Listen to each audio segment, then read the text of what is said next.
Welcome to the best chip strategy video for UCL Fantasy, and it's not just applicable for Matchday 2 but also for the whole competition. I'm going to be offering you two different chip strategies. We've only got 13 match days, so it's not like we have a number of options, but there's a few things you could do here and there, and it's ultimately team dependent, so it just depends on your team structure and what you've done for Matchday 1 and how that will impact the rest of the group stages and also the competition. Let's get this video to over 300 likes, and at the very end as well, I'm going to be showing you a wildcard draft. Typically last season as well, I would normally do a best wildcard team video for every single match day, so this is being merged with the chip strategy. There will be a best limitless team for those of you that are looking to limitless in matchday 2, and also my team selection, as well as the usual deadline streams on the Tuesday. So without further ado, let's jump straight into this one. First off, I want to show you the fixtures. So on screen you can see the fixtures for Matchday 2 on the Tuesday, but I want to make a few key points. So Matchday 1 has the exact same fixtures as Matchday 6, but it's reversed. And then you can say the same about Matchdays 2 and Matchday 5, and Matchdays 3 and 4 are back-to-back. You're facing the same team, so that's why Matchday 3 is normally identified as a really good time to wildcard, and another key reason why is because you have unlimited transfers heading into Matchday 7, the knockout stages. So Matchday 3 gives you the chance of having a team for 4 match days, and you also have a good fixture potentially in Matchday 3, where you're going to have it again in Matchday 4, just a home tie will then be an away game. So that's all that really needs to be said about that, and most people are looking at a limitless in Matchday 2 and also a wildcard in Matchday 3, but you could also consider using the limitless in Matchday 5, and I think the key advantage to using a Matchday 5 instead of Matchday 2 despite having the same game is because you have a few more weeks to have more information and you will know more about the best teams and the best players in this season's UCL Fantasy. Having said that, that's not the only way to play the game, and whilst I would heavily recommend for most people, especially if you, like myself, kind of built a team specifically for Matchday 1 and you're not looking too good for Matchday 2, maybe you have a lot of Benfica players, for example, and they have some tough games, then you could play the Limitless in Matchday 2 and then Wildcard in Matchday 3. However, some of you might not have the exact same team situation and you might want to save your wildcard for the knockout stages, and in that case I think that's a fine idea and there's nothing wrong with it, and you could use the wildcard around the quarterfinals, and I would say the first leg is probably the best time to use it. So we're looking at Matchday 9. The reason why I say this is because if you wildcard into the second leg of any kind of knockout stage, then you're running the risk of, after just one match day of having these players in your team, that club and the players that you have are subsequently eliminated. So you're not really maximizing the wildcard chip, which is the most powerful in the long run. The Limitless is obviously unique and it also can boost your score massively in one single game week, but the wildcard is a long-term thing. So I would just look to use the wildcard in either Matchday 3 or maybe Matchday 9. I think I would identify those two match days as the best time to use it, but sometimes things happen, injuries, postponements, whatever it may be, so things can change very quickly. But you know, without all these external factors, and for the most part match days 3 and 9 are always a really good time to use the wild card. And then let's say, for example, you know, after the round of 16 most of your players are still in there and you're having a really good tournament, you know, you don't have a need to make changes, then fair enough, then you can maybe use the wild card in match day 11 for the first leg of the semi-final. So things can obviously change here and there, but for the most part match days 3 or 9 looks really good for the wildcard. And for the limitless, you can use it in the knockout stages. There are many examples of people who have had very high scores using the limitless in these stages, but for the most part the higher ceiling, the weaker opponents and all of that good stuff is in the group stages. But one caveat is Matchday 6. There could be a lot of rotation there. Some teams would have qualified by then,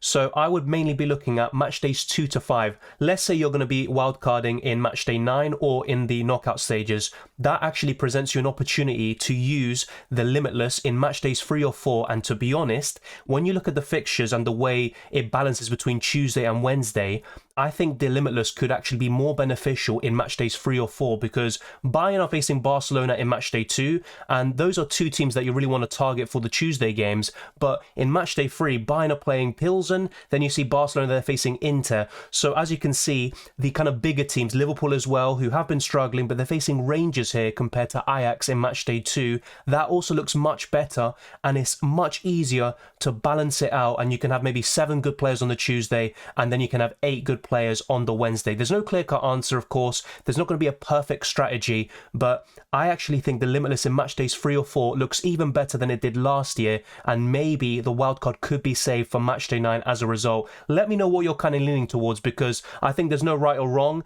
and I think it makes sense for a lot of people to Limitless in match day 2 and then wildcard in match day 3. I'm still considering it for my team, and I'll let you know what I'm going to do in the next few days with the team selection and the deadline stream. But I'm also considering the possibility of using the Limitless in match day 3 or match day 4, because the fixtures balance out very well, and in match day 2 I can't really say the same thing. We're going to be going into that with the wildcard draft later on, and also with my Limitless team in a future video as well, so don't worry about that, but it's something to consider as well. And the reason why I say the balance between Tuesday and Wednesday, for those of you that aren't aware, is because you can make substitutions, as you can see here. The substitution window after the games on the Tuesday are completed and before the Wednesday games begin, you can make substitutions. You can bring on players from your bench that are playing on the Wednesday to come on for players that may have blanked or not have done so well on the Tuesday, and you can also change captaincy. All of that is really important in UCL Fantasy, and it can maximize your points to another level. So always consider these little details as well, and it can go a long way in boosting your ranks. So just to kind of clarify, the wildcard obviously is permanent changes to your team, and it won't just be for one match day. It will be for as long as you obviously have the team at your disposal. If you play the wildcard in the group stages, then you'll have unlimited transfers heading into match day 7, the knockout stages anyway. So it's a good time to use it in match day 3, you could say, but there's nothing wrong with using it in match day 9. And as for the Limitless, that is like a free hit from FPL, but you have no budget pretty much. So you can have absolutely anybody you want as long as you have a valid formation and you have 3 forwards, 5 midfielders, 5 defenders and 2 goalkeepers in your 15-man squad, and that will only last for one match day. And that is also a really good way of getting short-term gains, but the wildcard is very important in the long run. And for the Limitless, you can use it whenever you want, to be honest, even in the knockouts, but I would highly recommend to use it between match days 2 and 5. And to be honest, in terms of pure fixtures and the way it balances out with the captaincy and the substitutions, I would highly recommend match days 3 or 4, especially if you're not planning to use the wildcard. I'm now going to go into the best wildcard team for match day 2, and this can be applicable for match day 5, but the first half of this video was about the chip strategy, and that is just relevant whenever, to be honest, in the competition, and hopefully can go a long way in helping you. Let me know which chip strategy you prefer, and hopefully there are some different answers, because most people are going for the Limitless in match day 2 and then wildcarding in match day 3, but hopefully there's a bit of diversity in terms of chip strategy, which is obviously quite tough with only 13 match days. And let me know your thoughts on the upcoming wildcard team. I usually recommend having 2 goalkeepers who can rotate. One plays on the Tuesday and one on the Wednesday, but both Courtois and Perrin play on the same day, yet Perrin is the only 4 million goalkeeper in the long term that will start games. Gribic was supposed to start in match day 1, but Oblak recovered from an injury even earlier than expected, and Meyer was actually in place of the injured Kobel in match day 1, but that won't be a long-term thing. But Perrin, you know, Juventus aren't that great, to be fair, and their group is quite tough, but he could actually do a pretty good job, especially if you look at some of the fixtures. So match days 3 and 4, those games look really good on paper, especially match day 3 at home to Maccabi Haifa. Let's see how Juventus do. Match day 2 at home to Benfica might not be the worst either, and for 4 million you can't ask for much more. The only issue is having then Courtois, who plays on the same day, so maybe you could go for a different goalkeeper. Let me know which players you would recommend, because as much as I think Courtois is the best goalkeeper to own, you could maximize your possibility of returns and points by having a goalkeeper playing on a different day. As a result, despite being arguably the best goalkeeper in isolation, Courtois might not be the best pick in terms of a wildcard team, especially if you're going to go with Perrin as your second goalkeeper. This defence is unorthodox. We have 2 4 million defenders, and we also have a double up in Manchester City, but I still think this is pretty solid nonetheless. We have Sergio Ramos, who should be very good in terms of ball recoveries. He already got a decent amount in match day 1 with 6, but the yellow card, of course, put a dent into his possible huge haul. Also on top of the clean sheet wipeout, Ruben Dias though with a 14-pointer. He's not going to score every single game, but he does get a lot of ball recoveries, and he has done so in the past few seasons, and he's only 5.5 million, so he's one to watch out for. If you're maybe not too sure about all of this, then I completely understand, and you could go for Eder Militao instead, and then maybe replace Courtois with another goalkeeper, and that could be the way you distinguish everything. But I still like this defence a lot. Joao Cancelo is, for me, the best defender overall in UCL UCL Fantasy because I back Manchester City to keep a lot of clean sheets. He's good with ball recoveries and he also has a lot of attacking threat in the Champions League. So I really like Cancelo and he's one of the highest owned defenders for a reason. Then we have these two 4 million defenders. They have tough groups, especially Antonio Silva, but he got 11 ball recoveries in Matchday 1. And for 4 million, you can have someone come off the bench against Juventus and PSG or whoever it may be, and he can get you 4 to 5 points in most match days because of those ball recoveries. So you can't ask for too much more. The same goes for Basie as well, but Liverpool could get their act together, especially with some key players like Thiago returning from injury, and that could cause some problems for Ajax. But once again, the same thing. Balls recovered, he's pretty decent, 6 balls recovered there. Maybe not as impressive as Antonio Silva, but still for 4 million he offers exceptionally good value, and you can't really say the same because there is no 4 million attacker or 4 million midfielder, and those that are around that price, apart from Florentino at 4.5 million, the rest don't really offer the same value as these two 4 million defenders at your disposal. In the midfield, I would go for something like this with Zielinski, who had an incredible Matchday 1 performance with 18 points against Liverpool as Napoli absolutely dismantled the Reds. And it was a very surprising result, to be honest, but it could have been even more. It could have been 6 or 7 for Napoli quite easily, and I don't think anyone would have complained there. Now, do I expect Zielinski to continue this even against Rangers and Ajax? Probably not. But for 7 million, I think he could be one of the very best options in the group stages. Then we have another 7 million midfielder here in Luka Modric, who has a good group, and even when he doesn't get attacking contributions, he can make ball recoveries, so he's a really good option overall. And Leroy Sané is one of my favourite options. Last season he was the highest scoring midfielder, and I only had some doubts about him starting. Some outlets such as Kicker were predicting Musiala to start instead, but Sané has been first choice in the last few games, and he's so important to Bayern Munich, and I think he's been a bit hard done by because he does such a good job for Bayern and maybe doesn't get the appreciation he deserves. He's got so much class with goals and assists, and he is one of the best UCL fantasy options in the game.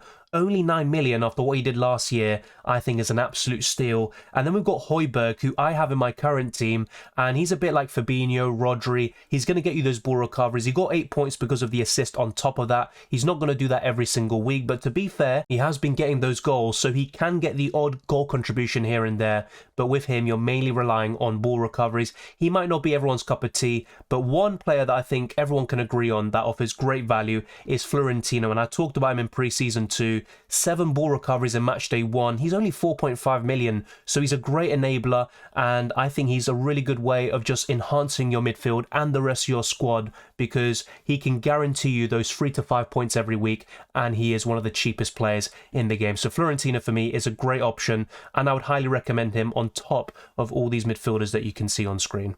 Complete this team, we have the Paris Saint-Germain duo of Mbappe and Neymar on top of Erling Haaland. So the forward line is exceptional. You could argue, and I would completely understand if you're unsure about the midfield or maybe the rest of the team in general. And I'll be honest, I'm not that convinced about a wildcard in Matchday 2. But for those of you that might need to with so many injuries, suspensions or other issues, then that is completely fair enough. But if not, I would just hold off and maybe use it in Matchday 3 like we discussed earlier, or in Matchday 9. Haaland, Mbappe and Neymar just offer you the best captaincy options, but they all play on the same day. That would be the big issue there, but I still like this team overall, and what you do have is a bit of a balance between the Tuesday and Wednesday games, despite Liverpool being one example of a team being off form. Otherwise, we could get a few more of their players like Trent and Salah, and we can start to diversify this a little bit. But Haaland, Mbappe and Neymar, you can't really argue against that. I'm really surprised by Neymar's pricing this year. I know he scored 14 points in the last campaign, but his form this season is absolutely exceptional. Whenever he starts, he gets goal contributions, and the fixtures coming up for Paris Saint-Germain are really good, and I wouldn't be surprised if they scored multiple goals and won by huge margins. Mbappe is just, I mean, look, this guy can just score braces out of nowhere. Yeah, he is selfish, but that is good from an UCL fantasy perspective. He's going to be desperate to get those goals, and he is the best player for PSG to get those Man of the Match awards as well. And Erling Haaland, we all know about him in FPL, and also in the last few seasons in the Champions League. He has, I think, now 25 goals in 20 Champions League games. I'm losing count already, and he's going to probably be the main challenger for the Messi and Ronaldo records in the Champions League, and also all their goal scoring records in general. So this is a really good looking forward line. We all know about this, but one other thing we need to consider is the date, like we mentioned before. So as you can see, all the forwards are playing on the same day. We do have Zielinski, Sané and Højbjerg playing on the 13th, which is good to see, and we also have Basie and that's pretty much it, playing on the 13th. What you could do to distinguish this team a little bit more and have a few more Tuesday players is to maybe get rid of one of these forwards, perhaps Mbappe, and get Lewandowski. The downside, though, is that he's facing Bayern Munich away, and despite how good the Polish striker is, do you really back him to have a high ceiling against this former club, who are arguably still the better team than Barcelona? So that will be my major concern, and I'll be honest, I'm not a huge fan of playing the wildcard right now when we don't have as much information as we would ideally want. So let me know your thoughts on this wildcard team, and also about wildcarding this week in general, and my chip strategy that I proposed at the beginning of this video. Be sure to keep an eye on the best Limitless team video, as well as the team selection and deadline stream. You're going to enjoy them as well. And if you enjoyed this video, be sure to smash the like button and subscribe for new. Let's get this video to over 300 likes, and we're very close to 14,000 subscribers. So let's keep on pushing. We can reach this by the end of the weekend. And honestly, I'd be very grateful. You can follow me on Twitter and Instagram, DylanRCM, and also check all the links in the description below, including the Patreon, the channel memberships, and also the Discord server and the UCL Fantasy League. So all of that good stuff is there. I wish you all the best of luck for Matchday 2 and the rest of the Champions League season, and I'll see you next time.